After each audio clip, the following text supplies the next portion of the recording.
வந்து நம்ம வந்து பேக்கில் வந்து மாடல் பண்ணுறோன்னு வச்சுக்கோங்களா.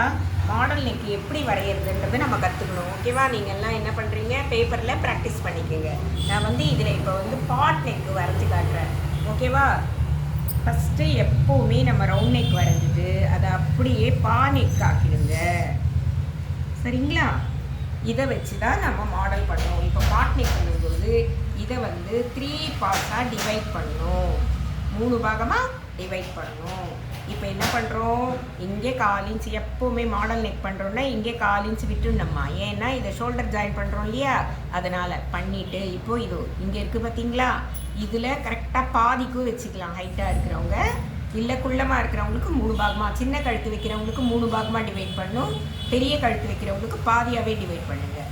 பாவை பாதியாக டிவைட் பண்ணுறீங்க. இப்போ பாருங்கள், இந்த 1/4 இன்ச்லேருந்து இங்கே வந்து ஒரே ஒரு 1/4 இன்ச்சு மட்டும் சென்டராக எக்ஸ்டெண்ட் பண்ணிக்கோங்க, மார்க் பண்ணிக்கோங்க. இது பாருங்கள், இதை அப்படியே வந்து இப்படி வரைஞ்சிடுங்க வில்லு மாதிரி. சரிங்களா? வில் மாதிரி கரெக்டாக 1/2 இன்ச்சுக்கு வரைஞ்சிடுங்க. இப்போ இந்த 1/2 இன்ச்சை இந்த பக்கம் தள்ளிடுவீங்க. ஓகே? இங்கே வந்து பானை மாதிரி வரணும். இவ்வளோ தான் பானை கழுத்து. ஓகேவா? இந்த மாதிரி பண்ணிட்டோன்னா பானை கழுத்து வந்துடும். அவ்வளோதான். பானைக்கு வரைஞ்சிக்குங்க. அதில் கரெக்டாக சென்டர் பாயிண்ட் பண்ணிக்கோங்க. இங்கேருந்து 1/2 இன்ச்சு, இங்கேருந்து 1/2 இன்ச்சு வச்சுக்கோங்க. இதை வில்லு மாதிரி கரெக்டாக ரவுண்ட் பண்ணிவிடுங்க.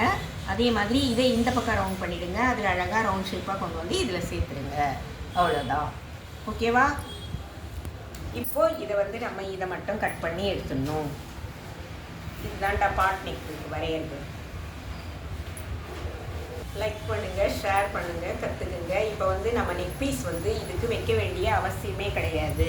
இனிமேல் நம்ம என்ன பண்ணுறோம், மாடல் நெக் பீஸ் வந்து வைக்கவே வேண்டாம். இப்போது ப்ளவுஸ்லேயும் இதை கட் பண்ணிவிட்டு இதை வந்து நல்ல பக்கம் வச்சு 1/4 இன்ச் அப்படியே அடித்து அந்த அர்க்காத் பண்ணிவிட்டு திருப்பி ப்ரெஸ் பண்ணி ஷோ தையல் கொடுத்துருங்க. அதுக்கப்புறமா நம்ம என்ன பண்ணுறோம், நாட்டு வந்து அதுலேயே வைக்கிறதுக்கு தைக்கும்போது நான் சொல்லித்தரேன். ஓகே? லைக் பண்ணுங்கள், ஷேர் பண்ணுங்கள், கற்றுக்குங்க. தேங்க்யூ.